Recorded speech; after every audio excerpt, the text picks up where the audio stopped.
فلا أقسم بمواقع النجوم وإنه لقسم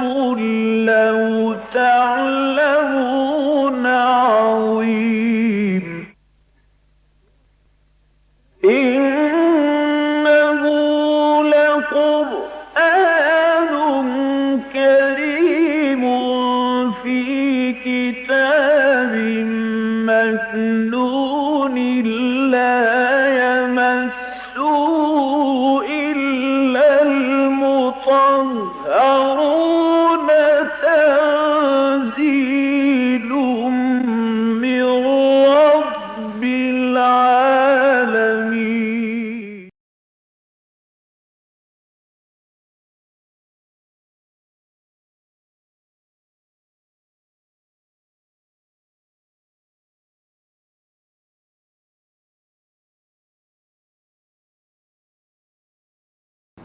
أعوذ بالله من الشيطان الرجيم. بسم الله الرحمن الرحيم. يوم نقول لجهنم هل امتلأت وتقول هل من مزيد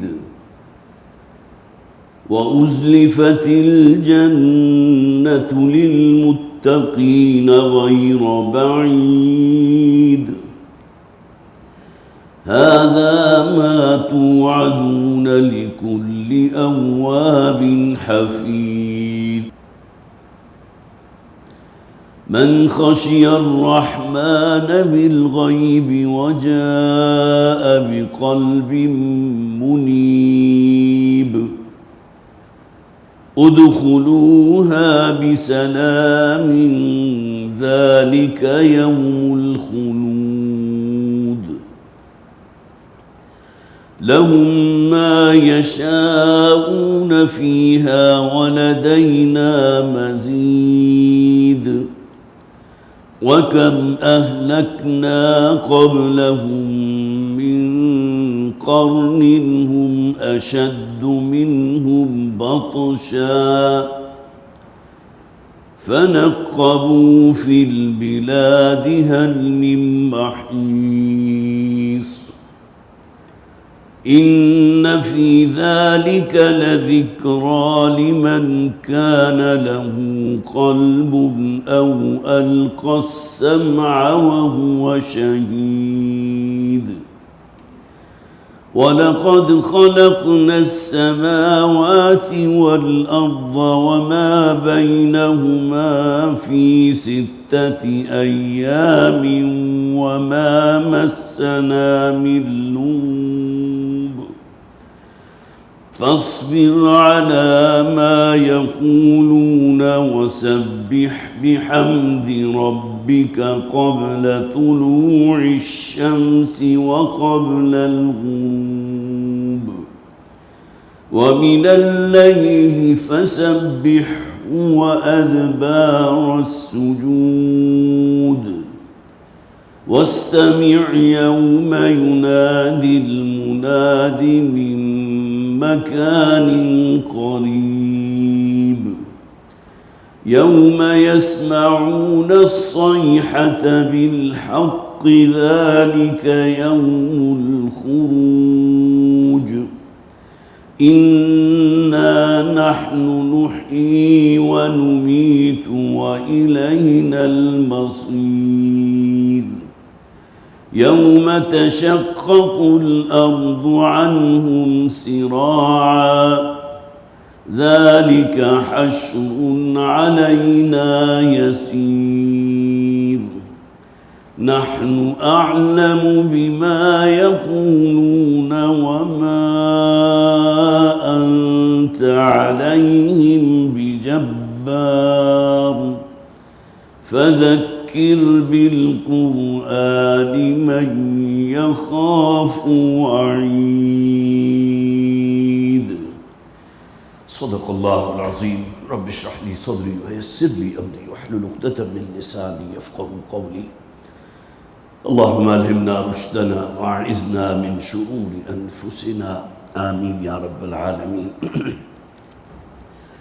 سورہ قاف کا آخری رکوع یہ مکمل رکوع ہے کہ جس کی ابھی میں نے تلاوت کی ہے۔ مکی صورتوں کے حوالے سے جیسا کہ میں نے عرض کیا تھا، آیات بڑی مختصر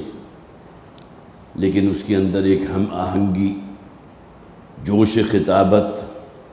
اس کی گہرائی اور گہرائی، یہ تو وہی حضرات محسوس کر سکتے ہیں کہ جو قرآن حکیم کو پڑھتے ہوئے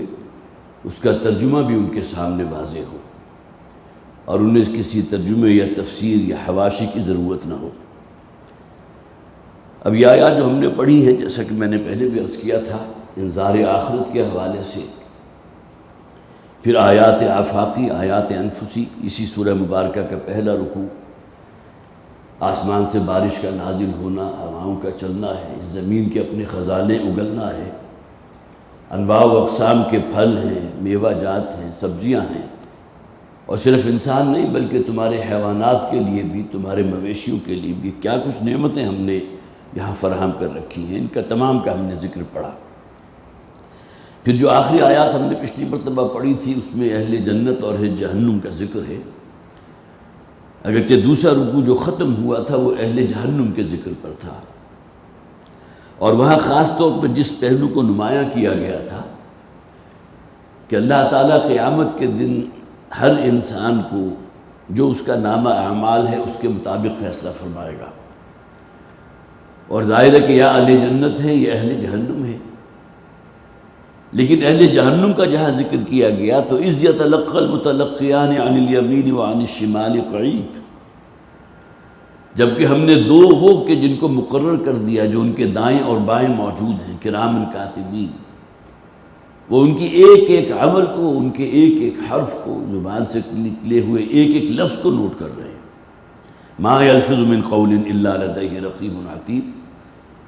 اور کوئی لفظ بھی ان کی زبان سے نہیں نکلتا مگر یہ کہ بہت ہی ایک مستعد فرشتہ موجود ہے، مقرر ہے کہ فوراً لکھ لیتا ہے۔ اس کے بعد وجاءت سکرۃ الموت بالحق، انسان کی اپنی قیامت جو اسی دنیا میں اس پر ڈھائی جانے والی ہے وہ اس کی موت ہے، اور وہ وقت جب کہ وہ سکرات موت کا عالم ہوگا، نزع کا عالم ہوگا، بہت ہی کرب کی کیفیت ہوگی۔ ذالک ما کنت منہ تحید، یہی موت ہے کہ جسے تم فرار اختیار کرتے تھے، بھاگتے تھے، بدکتے تھے۔ ونفخ فی الصور ذالک یوم الوعید، اور اس دن سور میں پھونکا جائے گا، یہ ہے وعدے کا دن جس کے قرآن کے ذریعے، پہلے انبیاء و رسول کے ذریعے بارہا تمہیں مطلع کیا گیا کہ ایک دن آئے گا جب کہ ہم تم سب کو زندہ کریں گے، اور اس کے بعد تمہارے ایک ایک عمل کی ہم نے تم سے جو ہے وہ سوال کرنا ہے، جواب دہی ہوگی۔ پھر آگے وجاءت کل نفس معہا سائق و شہید، اور ہر جان اس دن جو آئے گی تو اس کے ساتھ دو موجود ہوں گے، ایک اسے ہانکنے والا اور ایک اس کے احوال کو بتانے والا، اس پر گواہ۔ اور اس کے بعد آگے فرمایا قال قرینہ ھذا ما لدی عتید، ان میں سے ایک یہ کہے گا اے پروردگار یہ حاضر ہے اعمال نامہ اس کا، جو ڈیوٹی تو نے ہمارے سپرد کی تھی اس کو ہم نے پوری طرح بجا لائے ہیں، اور اس کی زندگی کا کوئی ایک ذرے کے ہم وزن بھی عمل ایسا نہیں جو اس اعمال نامے کے اندر موجود نہ ہو۔ ھذا ما لدی عتید، یہ مجرم بھی موجود ہے اور اس کا نوشتہ بھی موجود ہے، اس کا اعمال نامہ بھی موجود ہے۔ القیا فی جہنم کل کفار عنید، اور اس کے بعد وہی دو جو ایک ہانکنے والا ہے دوسرا گواہی دینے والا، ان دونوں کو حکم ہوگا اللہ کی طرف سے کہ اب اس کو جھونک دو جہنم کے اندر، ہر اس شخص کو جو کفر کرنے والا ہے، ناشکرہ ہے اپنے پروردگار کا اور مخالفت اختیار کی ہے اس نے اپنے رب کی،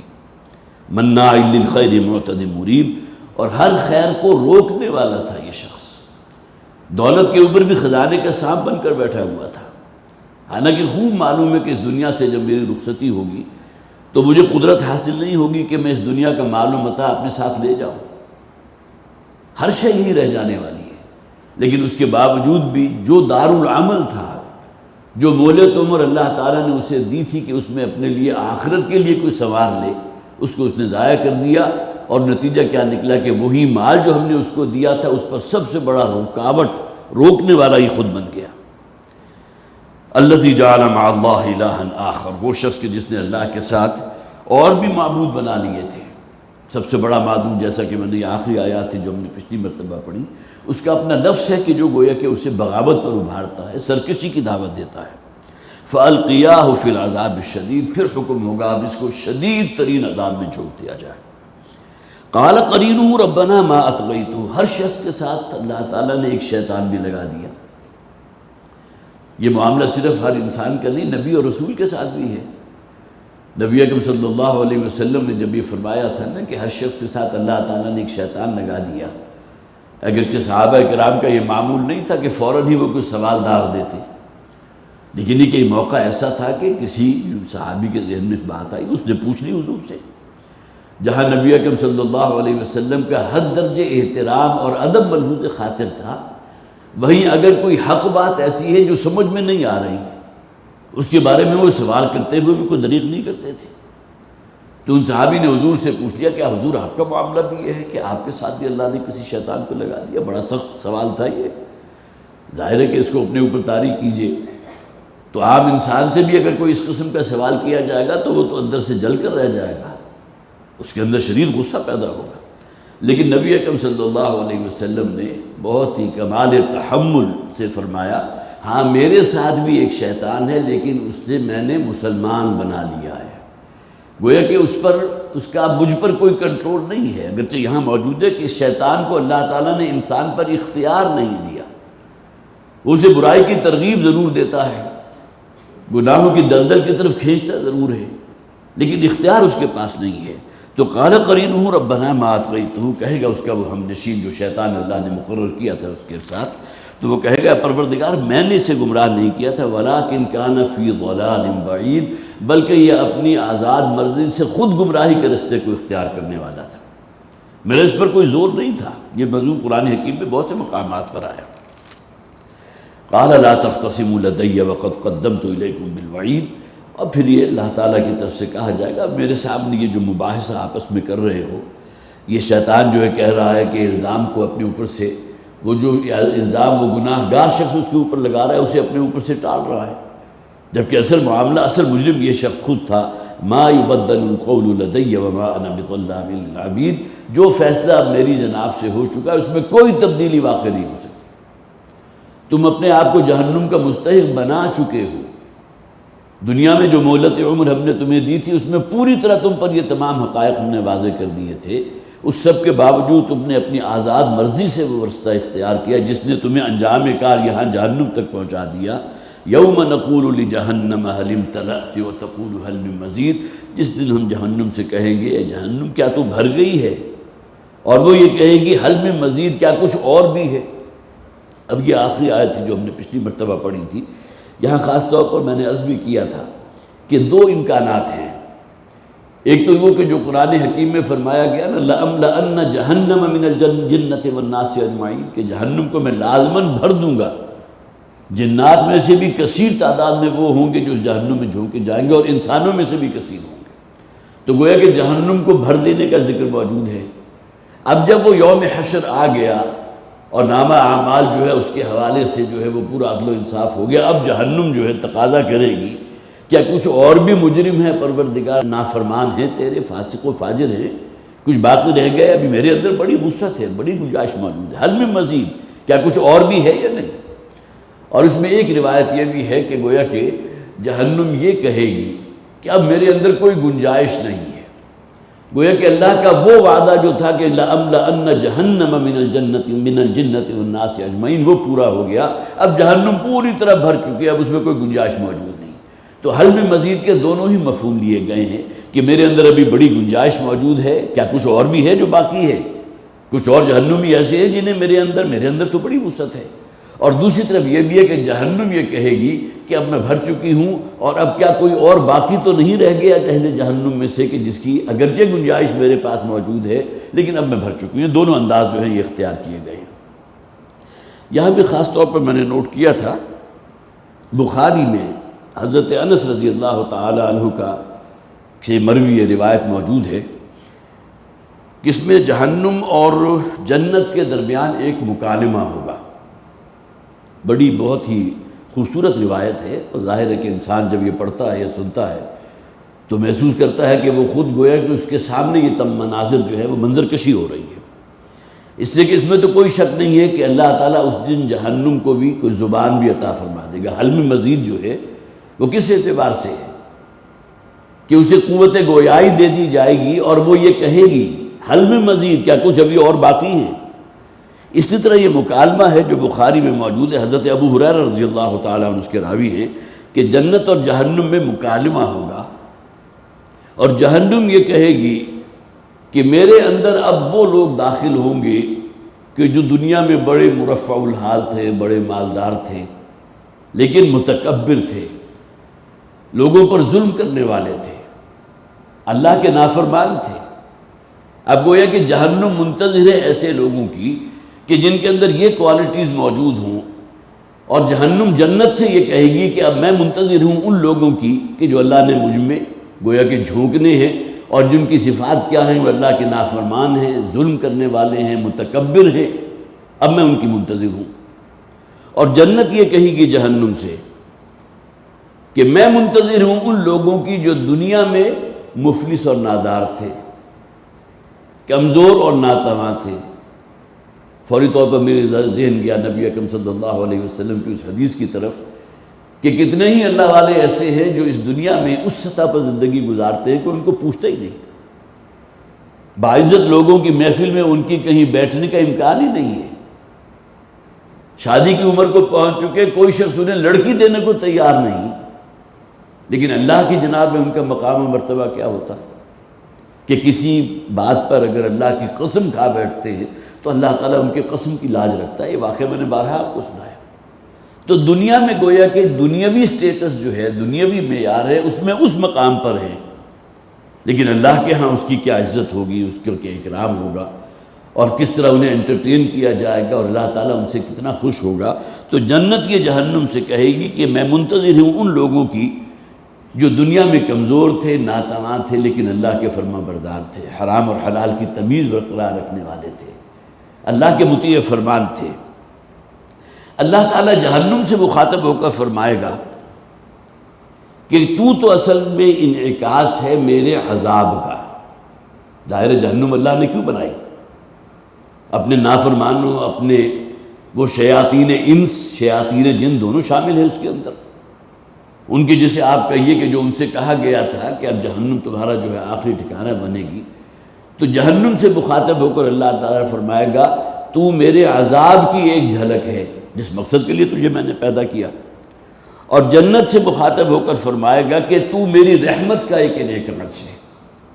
گویا کہ جن لوگوں سے میں نے وعدہ کیا تھا کہ تمہیں جنت میں جگہ عطا فرماؤں گا، اب گویا کہ جنت ان لوگوں کو ویلکم کرنے کو تیار ہیں جو اللہ کی رحمت کا ایک ظہور ہوگا۔ جنت اللہ کی رحمت کا ظہور ہے اور جہنم اللہ کے عذاب کا ظہور ہے۔ اور بالآخر جو ہے جہنم کو انسانوں سے بھر دیا جائے گا، وہی حدیث ہے جس کا میں مفہوم آپ کو سنا رہا ہوں، اور وہ کہے گی حل من مزید۔ گویا کہ وہی آیت جو ابھی ہم نے پڑھی نبی اکرم صلی اللہ علیہ وسلم کی، اس حدیث میں بھی موجود ہے، اور اس کو حضور نے بطور حوالہ پیش کیا ہے، اور جہنم کہے گی کہ کیا کچھ اور باقی ہیں؟ میرے اندر بڑی وسعت موجود ہے۔ پھر بالآخر جو ہے اب جہنم یہ کہہ رہی ہوگی کہ اللہ تعالیٰ اپنا قدم اس پر رکھ دے گا۔ حدیث میں الفاظ ہے قدم کے۔ اب ظاہر ہے کہ قدم سے ہمارا ذہن تو فوری طور پر انسانی قدم کی طرف جاتا ہے، یہ چلیے کچھ اور بھی قدم ہوں گے، ہاتھی کا قدم جو ہے کتنا بھاری ہوتا ہے، کتنا بڑا ہوتا ہے، لیکن اس قسم کا کوئی تصور اللہ تعالیٰ کی ذات کے ساتھ تو قائم نہیں کر سکتے نا، اس کے وجود کا کوئی حیولہ ہمارے ذہن میں آ ہی نہیں سکتا۔ اب یہاں اس حدیث میں جو فرمایا گیا کہ اللہ تعالیٰ اس پر پھر اس جہنم پر اپنا قدم رکھ دے گا اور وہ خاموش ہو جائے گی، گویا کہ یہ معاملہ کہ وہ اس وقت تک کہتی رہے گی حل من مزید، حل من مزید، ابھی میرے میں وسعت اور گنجائش موجود ہے، کچھ اور ہیں جہنم بھی باقی،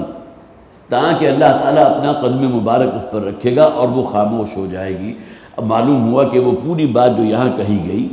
حل امتلأت وتقول حل من مزید، وہ اس حدیث میں بھی بہترین انداز میں نبی اکرم صلی اللہ علیہ وسلم نے بیان کر دی، جہاں جنت اور جہنم کا ایک مکالمہ جو ہے موجود ہے۔ وَأُزْلِفَتِ الْجَنَّةُ لِلْمُتَّقِينَ غَيْرَ بَعِيدٍ، اور جنت کو قریب لے آیا جائے گا متقین کے، اور وہ ان سے کچھ فاصلے پر نہیں ہوگی۔ ایسا نہیں ہے کہ کسی اعلیٰ بہت ہی کسی سیاحتی مقام پر سفر کرنے کے لیے آپ کو بڑی دور دراز کا سفر کرنا پڑے، گھاٹیوں کو عبور کرنا پڑے، اور بالآخر آپ معلم جبہ پہنچ گئے یا فلاں جگہ پہنچ گئے، سوئٹزرلینڈ پہنچ گئے، نہیں، بلکہ جنت کو اللہ تعالیٰ حکم دے گا وہ ان لوگوں کے قریب آ جائے گی۔ وَأُزْلِفَتِ الْجَنَّةُ لِلْمُتَّقِينَ، نزدیک لے آئی جائے گی جنت ان متقین کے۔ هَذَا مَا تُوعَدُونَ لِكُلِّ أَوَّابٍ حَفِيظٍ، یہ ہے کہ جس کا ہم نے وعدہ کیا تھا۔ دیکھیں پہلے اہل جہنم کا ذکر تھا، یہاں اہل جنت کا ذکر ہے۔ اب یہ وعدہ ہر اس شخص کے لیے صادق ہوا کہ جو اللہ کی طرف رجوع کرنے والا اور حفاظت کرنے والا تھا، اپنے کردار کی حفاظت کرنے والا، اپنی سیرت کی حفاظت کرنے والا، اپنے اعمال کے اوپر ایک چوکیدار بن کر کھڑا ہو جانے والا کہ مجھ سے کوئی ایسا عمل صادر نہ ہو جس سے میرا رب، میرا خالق اور مالک مجھ سے ناراض ہو جائے۔ حفیظ، اواب جو اللہ کی طرف رجوع کرنے والا ہے، اللہ سے تعلق قائم کرنا چاہتا ہے۔ من خشی الرحمن بالغیب وجاء بقلب منیب، جو رحمان سے ڈرتا رہا اس عالم میں کہ اس نے رحمان کو دیکھا نہیں، وہ غیب میں ہے۔ اب ظاہر ہے ایک وہ شے ہے جو آپ کے سامنے موجود ہے، جسے آپ دیکھ سکتے ہیں، محسوس کر سکتے ہیں۔ کوئی سانپ ہے تو اس کی پھنکار سن سکتے ہیں، کوئی درندہ ہے تو اس کی دھاڑ سن سکتے ہیں، لیکن یہ کہ بہرحال یہاں معاملہ جو ہے وہ نہیں ہے۔ من خشی الرحمن بالغیب، غیب میں رہتے ہوئے اپنے رحمان کی خشیت دلوں میں پیدا کی، ڈرتے رہے۔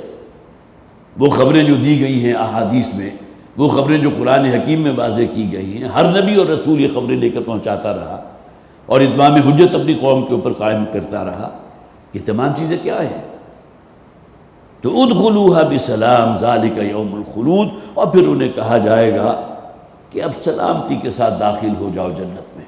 ذالک یوم الخلود، یہ اب ہمیشگی کا دن، گویا کہ آج سے جو تمہارا عرصہ زندگی شروع ہو رہا ہے اس کا کوئی اینڈ نہیں ہے۔ اس دنیا میں تو جو شخص بھی آیا بالآخر 60 70 80 90 برس کے بعد چلا گیا نا، لیکن اس دن کا جو معاملہ ہے وہ کیا ہوگا کہ جب انہیں جنت میں داخل کر دیا جائے گا، تو حدیث میں یہ الفاظ موجود ہیں کہ اللہ تعالیٰ موت کو جو ہے ایک مینڈے کی شکل میں لے آئے گا اور اس مینڈے کو ذبح کر دیا جائے گا۔ اب سب کو معلوم ہو گیا کہ اب موت نہیں ہے، نہ اہل جنت کے لیے نہ اہل جہنم کے لیے۔ اس لیے کہ قرآن میں یہ بھی تو موجود ہے کہ اہل جہنم بار بار موت کو پکاریں گے، اور اس دنیا میں بھی ایسا ہوتا ہے، بعض اوقات اتنا ٹارچر کیا جاتا ہے کسی شخص کو کہ وہ اپنے لیے زیادہ بہتر یہ سمجھتا ہے کہ میری جان لے لی جائے، لیکن اس تکلیف سے تو مجھے کم سے کم نہ گزرنا پڑے۔ اور اسی قسم کی بہت سی مثالیں موجود ہیں کہ ایسے لوگ خودکشی کر لیتے ہیں بالآخر، کہ بار بار کا جو مرنا ہے اور اس ٹارچر میں سے گزرنا ہے، اس سے بہتر ہے کہ انسان مر جائے ایک مرتبہ۔ تو قرآن میں تو نقشہ کھینچ دیا گیا، گویا کہ عالم انسان، انسانیت کی سطح پر جو انسان یہاں سوچ رہا ہے، جہنم میں ڈالا ہوا شخص بھی یہ سوچے گا کہ کاش اسے موت آ جائے۔ فَدُعُوا ثُبُورًا كَثِيرًا، پکارو بہت سی موتوں کو، اب کوئی موت آنے والی نہیں ہے۔ تو ذالک یوم الخلود، اب یہ ہے ہمیشگی کا دن۔ اب یہاں سے جو تمہاری گویا کہ اب یہاں سے سٹارٹ ہو رہا ہے اس کا کوئی اینڈ نہیں ہے۔ لَهُم مَا يَشَاءُونَ فِيهَا وَلَدَيْنَا مَزِيدٌ، وہاں ان کے لیے ہوگا جو کچھ وہ چاہیں گے، وَلَدَيْنَا مَزِيدٌ، اور ہم ان کو اور بھی عطا فرمائیں گے۔ اب مسند احمد کی ایک روایت تفسیر ابن کثیر میں موجود تھا، مرفوع روایت ہے، جس میں فرمایا گیا کہ اہل جنت میں سے کوئی شخص اپنے رب سے درخواست کرے گا، خواہش کرے گا کہ اے پروردگار میں چاہتا ہوں مجھے اولاد بھی مل جائے۔ اب بہت سے ذہنوں میں یہ سوال تو نہیں آیا ہوگا کہ جنت کی نعمتوں کا جہاں بہت ذکر کیا گیا، بیویوں کا ذکر کیا گیا، اولاد کا تو ذکر ہی نہیں ہے کہ اللہ تعالیٰ ان بیویوں کے ذریعے انہیں اولاد بھی عطا فرمائے گا۔ لیکن یہ حدیث موجود ہے مسند احمد میں، جس میں نبی اکرم صلی اللہ علیہ وسلم نے فرمایا کہ اللہ تعالیٰ حکم دے گا اور فوری طور پر اسی لمحے اس کی زوجہ جو ہے، جو جنت کی حور ہوگی، یا اللہ نے اگر اس دنیا میں اسے نیک اور سعادت مند اور فرما بردار زوجہ عطا کی تھی تو وہی اس کے لیے بہت بڑی نعمت ہوگی جنت میں، اور اسی لمحے اسے جو ہے وہ حمل ٹھہرے گا، اسی لمحے وہ جو ہے وضع عمل ہو جائے گا، اور اللہ تعالیٰ اس کی خواہش کے مطابق اسے اولاد بھی عطا فرما دے گا۔ ظاہر ہے یہ خواہشات انسان کے دل میں تو ہیں، یہ تو اس شخص سے پوچھ کر دیکھیے نا جس نے اس دنیا میں 60 70 80 برس تو خیر بہت دور کی بات ہے، جس کے نکاح کو فرض کیجئے کہ 10 12 15 سال ہو چکے ہیں اور اللہ تعالیٰ نے اسی کو اولاد عطا نہیں فرمائی، نہ اولاد نرینہ ہے، نہ یہ کہ کوئی لڑکی اللہ تعالیٰ نے اسے دی ہے، تو کتنی شدید خواہش ہوتی ہے اس کے اندر۔ تو ممکن ہے کہ اسی اعتبار سے کوئی شخص ہوگا کہ جس نے حضور سے سوال کیا، جیسا کہ میں نے عرض کیا مسند احمد کی روایت ہے، اگرچہ بخاری اور مسلم کا جو کیٹیگری ہے اس سے ذرا جسے آپ کہیے ایک درجے، اگرچہ صحاح ستہ میں ہے لیکن روایت تو موجود ہے کہ اللہ تعالیٰ پھر جو ہے وہ حکم دے گا، اسی لمحے حمل ٹھہرے گا اور اسی لمحے جو ہے وضع حمل ہو جائے گا۔ اور ایک بہت ہی جسے آپ کہیے کہ بچہ جو دل لبھانے والا بچہ ہوتا ہے، تو بالکل ہو جسے آپ کہیے کہ نوزائیدہ بچہ ہے اس کے اندر زیادہ اٹریکشن نہیں ہوتی، لیکن جب وہ کوئی تقریباً 5 6 7 8 مہینے کا ہے، سال 2 سال کا ہو جاتا ہے، تو اب وہ بڑا اٹریکٹیو بن جاتا ہے۔ تو اس کی خواہش کے مطابق اللہ تعالیٰ اس کی یہ خواہش بھی پوری فرما دے گا۔ لَهُم مَا يَشَاءُونَ فِيهَا وَلَدَيْنَا مَزِيدٌ، اور بھی ہم بہت کچھ دیں گے۔ جیسا کہ میں نے عرض کیا تھا، اس سے پہلے بھی عرض کر چکا کہ یہاں مراد یہ ہے کہ دیدار رب جو تمہیں حاصل ہوگا وہ اتنی بڑی نعمت ہوگی کہ جنت کی نعمتیں اس کے سامنے ہیچ ہوں گی۔ اور اس میں بھی بخاری شریف کی روایت ہے جو میں نے یہاں خاص طور پر نوٹ کی تھی، حضرت حریر رضی اللہ تعالی عنہ، حریر ابن عبداللہ اس کے راوی ہیں، وہ فرماتے ہیں کہ ایک رات جب کہ ہم نبی اکرم صلی اللہ علیہ وسلم کی معیت میں مدینہ میں موجود تھے اور 14ویں کا چاند جو ہے وہ آسمان پر چمک رہا تھا، نہ مطلع غبار آلود تھا نہ کوئی بادل تھے، اور چمکتا ہوا چاند ہمارے سامنے تھا۔ تو حضور نے فرمایا اس چاند کو دیکھتے ہوئے کہ کیا تم دیکھ رہے ہو اس چاند کو؟ تو اس نے کہا جی ہم دیکھ رہے ہیں، بالکل پورا جسے بدر کہا جاتا ہے 14ویں کا چاند وہ سامنے جو ہے ان کے موجود تھا۔ تو حضور نے فرمایا تم قیامت کے بعد اللہ تعالیٰ کی جو نعمتیں ہوں گی تو اپنے رب کا اسی طرح دیدار کرو گے جس طرح آپ اس چاند کو اس دنیا میں اپنی آنکھوں سے دیکھ رہے ہو۔ اگرچہ اس چاند کو دیکھنے کے بعد جو فرحت یا جو راحت آپ کو ملی ہے اس کی کوئی نسبت و تناسب اس لذت اور چاشنی کے ساتھ نہیں ہوگی جو تم دیدار رب کے ذریعے حاصل کرو گے، جو اللہ کو دیکھ کر، اللہ کی جو ہے جسے آپ کہیے کہ دیدار کر کے جو تمہیں لذت اور جو چاشنی اور جو تمہاری کیفیت ہوگی اس کا کوئی تم اندازہ کر ہی نہیں سکتے۔ لیکن اس حدیث میں فرمایا تم اسی طرح دیکھو گے جس طرح اس چاند کو دیکھ رہے ہو، اپنے رب کا بھی مشاہدہ کرو گے، اپنے رب کا بھی دیدار فرماؤ گے۔ اب دیکھیے یہ بات تو حضور نے کہہ دی اور اسی حدیث میں آگے فرمایا اور میں تمہیں یہ تاکید کرتا ہوں کہ اہتمام کیا کرو۔ اب یہ میرے اور آپ کے لیے ہے، اگرچہ آج سے 1400 برس پہلے کی بات ہے،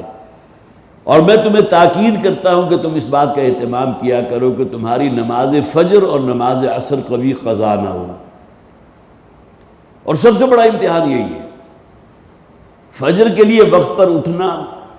وقت پر اس کی ادائیگی۔ کتنے لوگ ہوں گے اپنی مساجد کو دیکھ لیجئے، سب سے بڑی کسوٹی اور سب سے بڑا لٹمس ٹیسٹ تو ہمارے پاس ہماری مساجد ہیں۔ نماز باجماعت اگر اللہ کا حکم ہے تو اس کا انعکاس تو گویا کہ آپ کے مساجد میں ہوگا۔ تو اس حدیث کے آخر میں یہ فرمایا گیا اور میں تمہیں اس بات کی تاکید کرتا ہوں کہ تم سے تمہاری نماز فجر اور نماز عصر کبھی قضا نہ ہو۔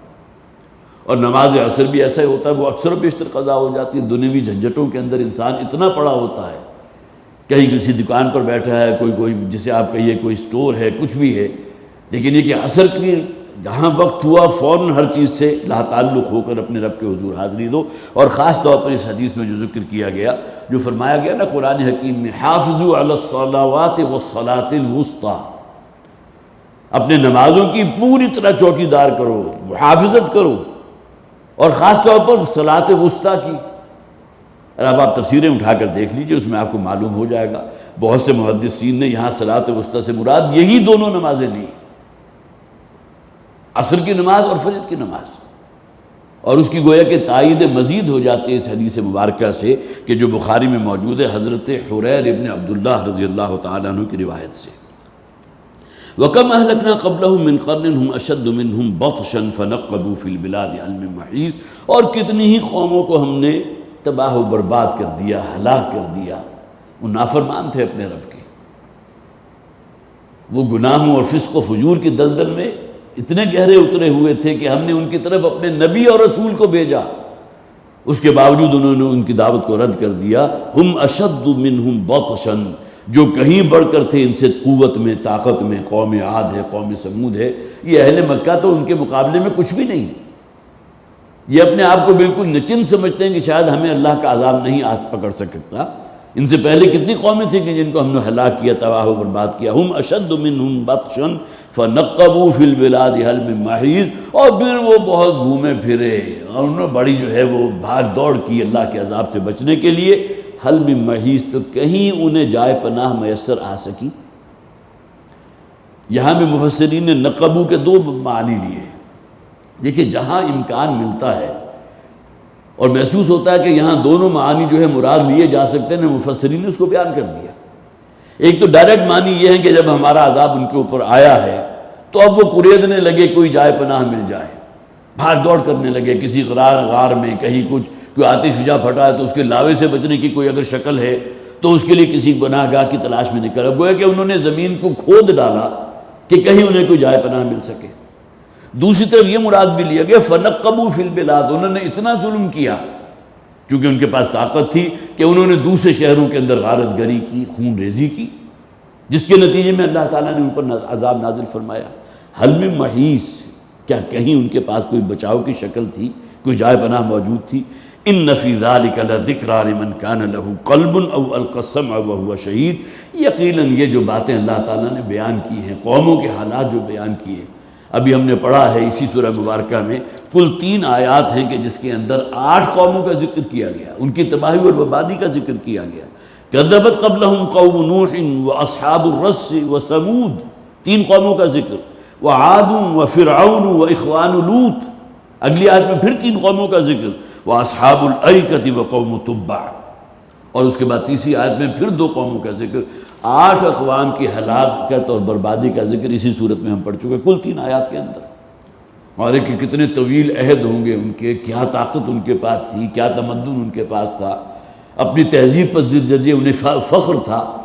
اور جو کوئی جگہ ایسی نہیں چھوڑتے تھے جہاں کوئی یادگار اور بڑی بلند بالا جو ہے کوئی تعمیر نہ کر لیں، جو آنے والے لوگوں کے لیے ان کی یاد دلاتی رہے کہ یہ اصل میں یہ وہ مساکن ہے کہ جہاں قوم سمود رہا کرتی تھی. یہ وہ بڑے بڑے ستون ہیں جو انسان آج بھی ان کا تصور کرتا ہے کیسے تعمیر کیے گئے ہوں گے. اہرام مصر اس کی بڑی مثال ہے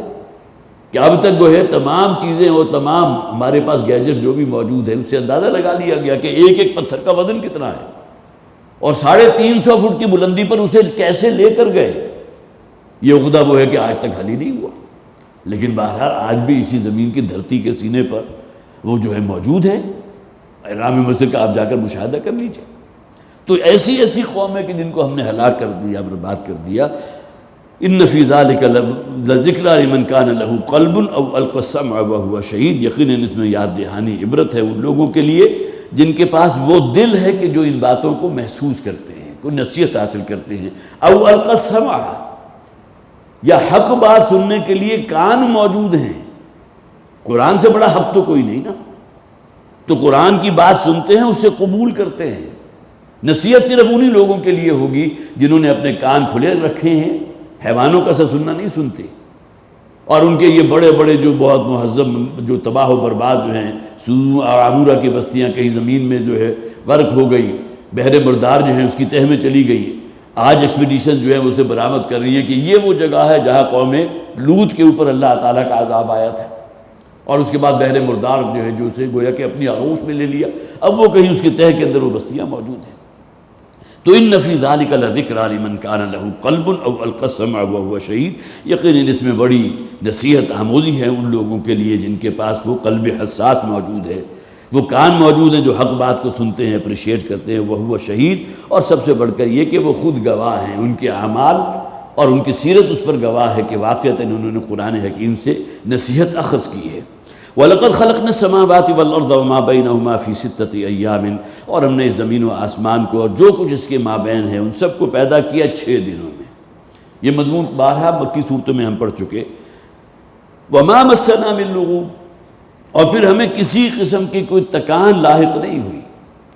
جو یہودیوں کا عقیدہ تھا نا کہ اللہ تعالیٰ نے 6 دنوں میں اس زمین و آسمان کو پیدا تو کیا،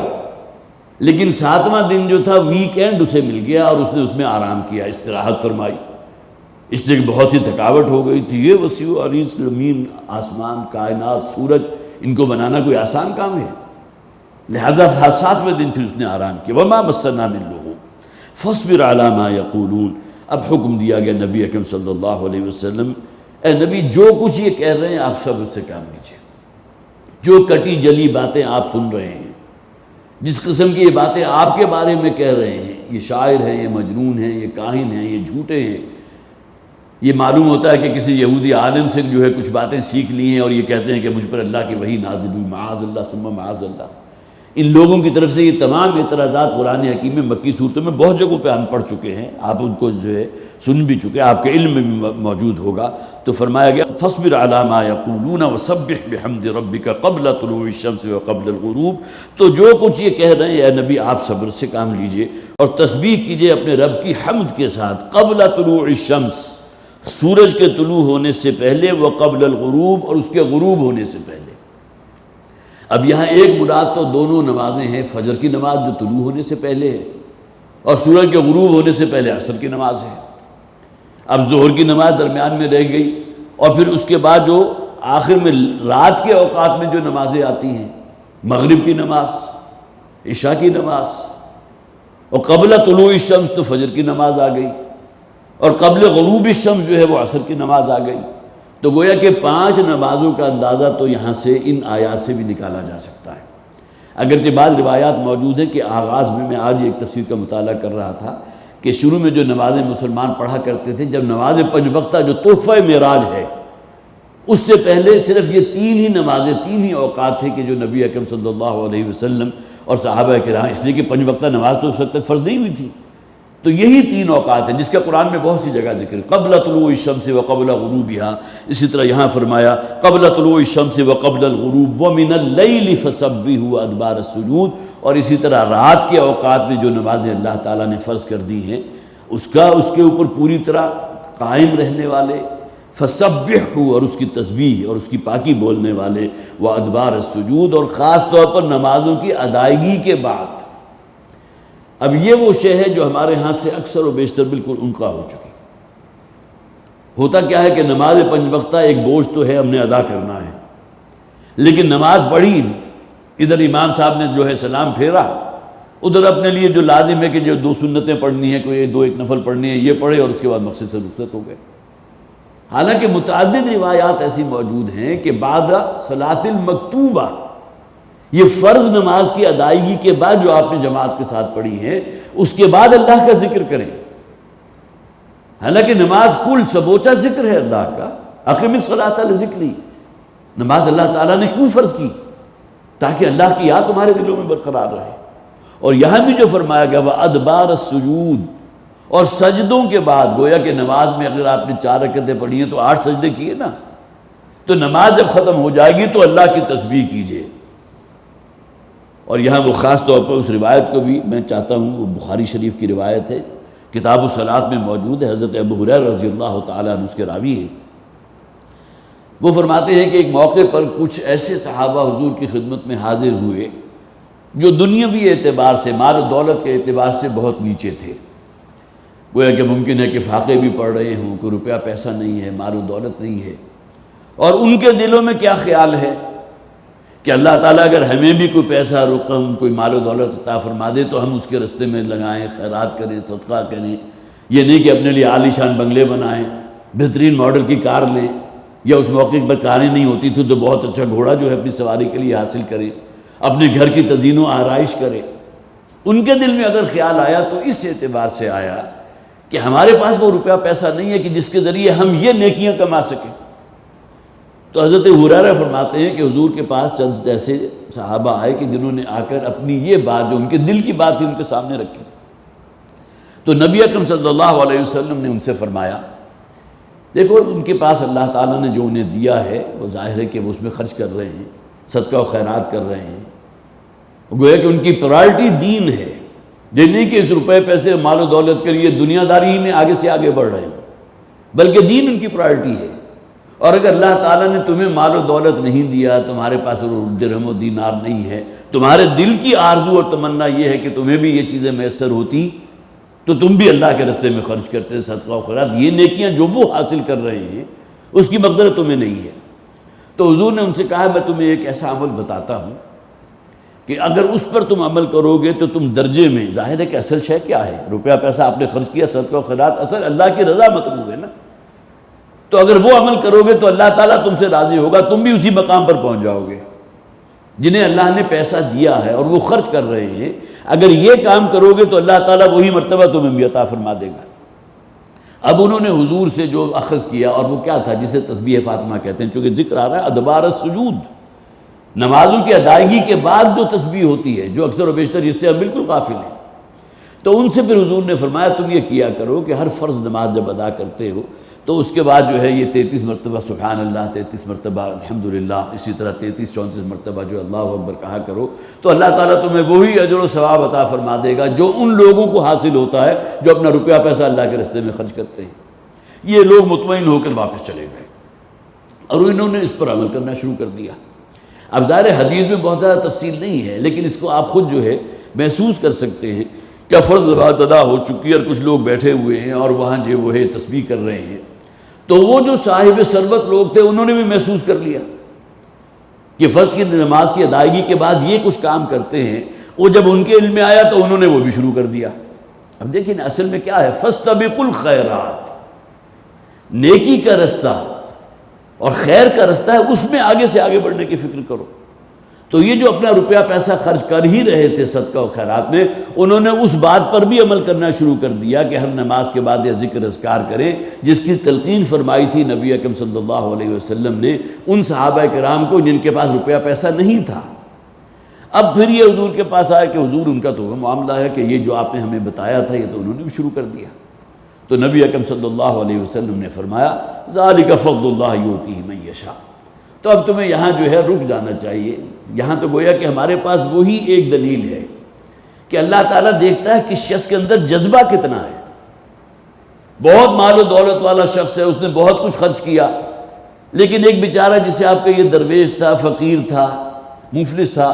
اس نے چند کوڑیاں اللہ کے رستے میں لگا دی، ممکن ہے کہ اللہ تعالیٰ کی نگاہ میں ان کوڑیوں کی وقت کہیں بڑھ کر ہو اس روپے پیسے کے جو اس مال و دولت والے شخص نے خرچ کیا تھا۔ اللہ تعالیٰ تو یہ دیکھتا ہے نا، ذالک فضل اللہ یؤتیہ من یشاء۔ حضور نے فرمایا کہ یہ تو اصل میں اللہ کا فضل ہے، اللہ تعالیٰ نے جس کو عطا فرمایا، تو لہٰذا آپ اسی پر اکتفا کرو۔ تو اس کا ہمیں بھی اہتمام کرنا چاہیے کہ نماز کے فوراً بعد جو ہے گویا کہ اب ایک جسے آپ کہیے کہ وہ تھی ایک ذمہ داری کہ جو آپ نے ادا کی، اور جلد از جلد جو ہے وہ مسجد کو بھی چھوڑا، تو سنت نفل اگر پڑھنے ہیں تو وہ پڑھے، اور ذکر اذکار جو ہے قرآن حکیم میں کئی مقامات پر ذکر موجود ہے کہ یہ جو صبح و شام کی تسبیح ہے، اسی طرح آج کل تو چونکہ واٹس ایپ ہے ہر شخص کے پاس، تو صبح کے اذکار، شام کے اذکار آپ ذرا تھوڑا سا جو ہے اس کو ایک ٹچ کریں گے تو تمام کے تمام آپ کے سامنے آ جائیں گے۔ لیکن اصل بات کیا ہے کہ اس پر عمل کرنا، اور ان کو صرف جو ہے زبانی ہی نہیں پڑھ لینا، بلکہ یہ کہ پڑھتے ہوئے واقعتاً اللہ کا استحضار بھی دل کے اندر موجود ہو۔ وَاسْتَمِعْ يَوْمَ يُنَادِ الْمُنَادِ مِن مَّكَانٍ قَرِيبٍ، اور ذرا کان رکھو، منتظر رہو اس دن کے کہ جس دن ایک ندا کرنے والا ندا لگائے گا بہت قریب کی جگہ سے۔ دیکھیے آج تو یہ معاملہ ہے نا، خواہ اٹامک بلاسٹ بھی ہو جائے لیکن اس کی آواز آپ کہاں تک سنیں گے؟ ممکن ہے کہ اس آواز کا جو ایک جسے آپ کہیے کہ ایک پریشر جو ہوتا ہے اس کی وجہ سے کئی کلومیٹر کے علاقے کے رہنے والا ہر ذی نفس، خواہ وہ انسان ہو خواہ حیوان ہو، وہ اس دھماکے کی وجہ سے ختم ہو جائے۔ لیکن یہ کہ کچھ عرصے کے بعد کوئی 100 کلومیٹر، 200 کلومیٹر، 500 کلومیٹر کے بعد وہ آواز ختم ہو جائے گی۔ لیکن یہ جو نفخہ اولا ہوگا، نفخہ ثانیہ ہوگا، جسے ہم سور کے نام سے جانتے ہیں، وہ تو ہر شخص یوں محسوس کرے گا گویا کہ اس کے کان کے بالکل قریب سے وہ آواز آ رہی ہے، من مکان قریب۔ وہ صیحہ جو ہوگی، وہ جو چنگھاڑ ہوگی، وہ جو سور میں پھونکا جائے گا، وہ ان کے بالکل قریب محسوس ہو رہا ہوگا۔ یوم یسمعون الصیحۃ بالحق، اور اس دن سنیں گے وہ سور کی اس چنگھاڑ کو، اور یہ حق ہے، محقق ہے، ہو کر رہے گی۔ ذالک یوم الخروج، اور یہ ہوگا اصل میں زمین سے دوبارہ زندہ ہو کر اٹھ جانے کا دن، یوم الخروج۔ پہلے بھی یہ الفاظ ہم نے پڑھے تھے، لیکن وہاں کس پس منظر میں آئے تھے کہ تم مشاہدہ کرتے ہوئے زمین مردہ ہے، اللہ تعالیٰ بارش برساتا ہے اور اس میں زندگی پیدا ہو جاتی ہے، اس میں انواع و اقسام کے جھاڑ جھکاڑ بھی نکل آتے ہیں، تمہارے لیے فصلیں جو ہے وہ اللہ تعالیٰ اگا دیتا ہے،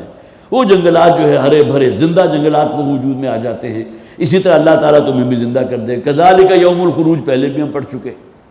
اسی طرح اللہ تعالیٰ جو ہے تمہیں اس دن نکال کے اس زمین سے زندہ کر دے گا۔ انا نحن نحیی ونمیت والینا المصیر، یقیناً ہمارے ہی اختیار میں ہے،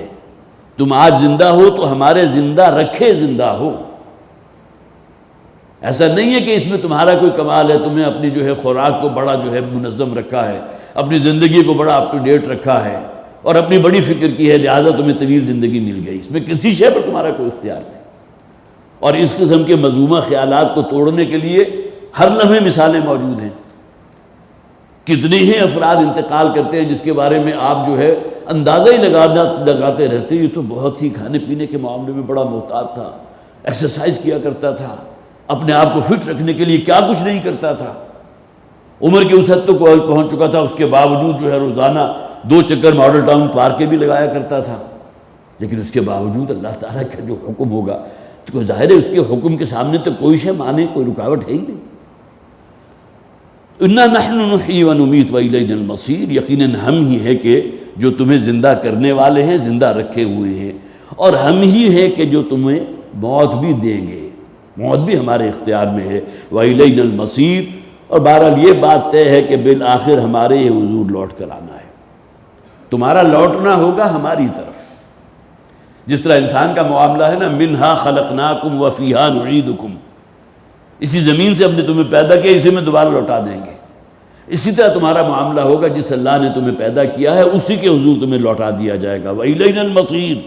يَوْمَ تَشَقَّقُ الْأَرْضُ عَنْهُمْ سِرَاعًا ذَلِكَ حَشْرٌ عَلَيْنَا يَسِيرٌ، جس دن زمین جو ہے وہ پھٹ جائے گی اور اس میں سے نکلیں گے انسان دوڑتے ہوئے سرعت کے ساتھ، سراعا۔ ایسا نہیں ہوگا کہ آپ کو معلوم ہے اجتماعی قبریں اب موجود ہیں نا، بڑا سا گڑھا کھودا اور اس کے اندر جو ہے سینکڑوں افراد کو کر کے اوپر برابر کر دیا، اب ان تمام کے اجزاء آپس کے اندر ایک دوسرے کے آئٹمز جو ہیں، الیکٹران پروٹون آپس میں مل گئے، تو اللہ تعالیٰ کے لیے یہ تمام چیزیں آگے آ بھی جائے گا۔ ذالک حشر علینا یسیر، خواہ تم کتنا ہی مشکل سمجھو لیکن اللہ کے لیے مشکل نہیں ہے، اس کا تو ایک امر ہوگا، اور اسی قبر میں جس میں سینکڑوں افراد مدفون تھے، ہر شخص انڈیویجول اس میں سے اللہ تعالیٰ کے حضور جو ہے اس کی تحقیق نو ہو جائے گی، کھڑا ہو جائے گا۔ ذالک حشر علینا یسیر، یہ ہے وہ اکٹھا رکھنا، اکٹھا کرنا لوگوں کو اللہ کے ایک اذن کے جو ہے، خواہ اسے نفخہ ثانیہ کہہ لیں جس کے نتیجے میں انسان نکل جائے، لیکن اصل معاملہ تو اللہ کا حکم ہے۔ نحن اعلم بما یقولون، ہم خوب جانتے ہیں اے نبی صلی اللہ علیہ وسلم، 2 باتیں یہ بنا رہے ہیں، جو اعتراضات قرآن پر کر رہے ہیں، جو آپ کی کردار کشی کر رہے ہیں، جس طرح آپ کو انہوں نے دیوانہ مشہور کر دیا، یہ مکی صورت ہے۔ ذرا پس منظر کو ذہن میں رکھا کیجئے کہ یہ آیات جو بیان کی جا رہی ہے، پس منظر کیا تھا؟ حضور کو شاعر کہا جا رہا ہے، کاہن کہا جا رہا ہے، مجنون کہا جا رہا ہے، کوئی جن کا کسی آصف کا سایہ ہو گیا اس پر۔ اچھے خاصے ہمارے معاشرے کے جسے آپ کہیے کہ بہت ہی ذہین نوجوان تھے، اچانک بہکی بہی باتیں کرنے لگے، ہمارا آبائی مذہب، ہمارا دین جو چلا آ رہا ہے اس کے یکسر خلاف۔ یہ جو اتنی دیویوں دیوتا ہم نے یہاں بیت اللہ کے اندر جمع کر لی، جس کے نام پر ہم نظر نیازیں کرتے ہیں، قربانیاں کرتے ہیں، یہ تمام کی تمام باطل ہو گئی، اور صرف ایک رب کو ہم پوچھیں۔ اب یہ ساری چیزیں وہ تھی کہ اما یقولون، ہم خوب جانتے ہیں جو باتیں یہ بنا رہے ہیں، جو اعتراضات یہ آپ کی ذات پر کر رہے ہیں، آپ کی کردار کشی کر رہے ہیں۔ وما انت علیہم بجبار، اور اے نبی ہم نے آپ کو ان پر کوئی اختیار نہیں۔ ساتھ یہ بات بھی بتا دی گئی، کسی کے بارے میں کتنی ہی خواہش کیوں نہ آپ کے دل میں موجود ہو کہ یہ ایمان لے آئے، اختیار آپ کے پاس نہیں۔ اور آپ کو معلوم ہے ابو طالب کی مثال ہے کہ حضور کے دل میں جو ہے سب سے بڑھ کر اگر کوئی خواہش ہو سکتی تھی کسی شخص کے بارے میں تو حضور کے چچا ابو طالب تھے، لیکن بہرحال یہ بات جو ہے وہ مستند ہے اور اس میں کوئی اختلاف نہیں کہ اس دنیا سے گئے ہیں تو ایمان کی دولت انہیں حاصل نہیں ہو سکی تھی، بلکہ ان کا جو تعصب تھا، آبائی تعصب، آبائی دینی تعصب، اس پر یہ قول جو ہے یہ بھی موجود ہے کہ میں نہیں مرنا چاہتا اس حالت میں کہ عرب کے بوڑھے اور بوڑھیاں جو ہے وہ یہ کہیں کہ ابو طالب موت سے ڈر گیا تھا اور آخری لمحات میں اپنے بھتیجے پر ایمان لے آیا، اس درجے جو ہے اپنے اس دین کے اوپر متاثر تھے۔ تو نحن اعلم بما یقولون وما انت علیہم بجبار، ہم نے آپ کو ان پر کوئی داروغہ مقرر نہیں کیا، آپ کو اختیار حاصل نہیں ہے۔ فذکر بالقرآن من یخاف وعید، یہ ہے اصل میں وہ وظیفہ جس کا حکم دیا گیا حضور کو۔ آپ تو تذکیر کرتے رہیے قرآن کے ذریعے، یہ قرآن ہے اصل میں کہ جو اصل آلہ ہے لوگوں کے دلوں میں اس کے رب کی ذات کی معرفت پیدا کرنے کے حوالے سے، تو آپ تو اسی تذکیر کے کام میں اور واعظ و نصیحت کے کام میں، اور وہ بھی قرآن حکیم کے ذریعے۔ فذکر بالقرآن من یخاف وعید، اور ظاہر ہے کہ اس قرآن حکیم سے نصیحت وہی حاصل کر سکتا ہے جس کے دل میں کوئی خدا شناسی موجود ہو، کوئی پیاس موجود ہو، اپنے رب کا جو ہے وہ کسی درجے میں اس کے اندر تلاش حق کا مادہ موجود ہو۔ فذکر بالقرآن من یخاف وعید، اور تذکیر جو ہے وہ نتیجہ خیز ہو سکتی ہے اسی کے لیے جو ڈرنے والا ہو اللہ سے بھی اور اللہ کی اس وعید سے بھی کہ تمہیں ایک دن جو ہے میرے حضور حاضر ہو کر اپنے ایک ایک عمل کی جواب دہی کرنی ہے۔ یہاں 45 آیات پر مشتمل یہ سورہ مبارکہ جو 3 رکوع میں منقسم کی گئی تھی، تو اس کا یہاں جو الحمدللہ تکمیل ہوئی ہے۔ تو اللہ تعالی ہمیں یہ خاص طور پر مکی صورتیں جو ہیں یہ اس حوالے سے بہت اہم ہیں کہ وہ ایمانی جذبات کے اندر ایک جسے آپ کہیے کہ مزید اضافہ پیدا کرنے کے لیے صورتیں بہت اہم ہیں، ان کو بار بار پڑھیے، ان کو یاد کرنے کی کوشش کیجیے۔ اللہ تعالی مجھے اور آپ کو توفیق عطا فرمائے۔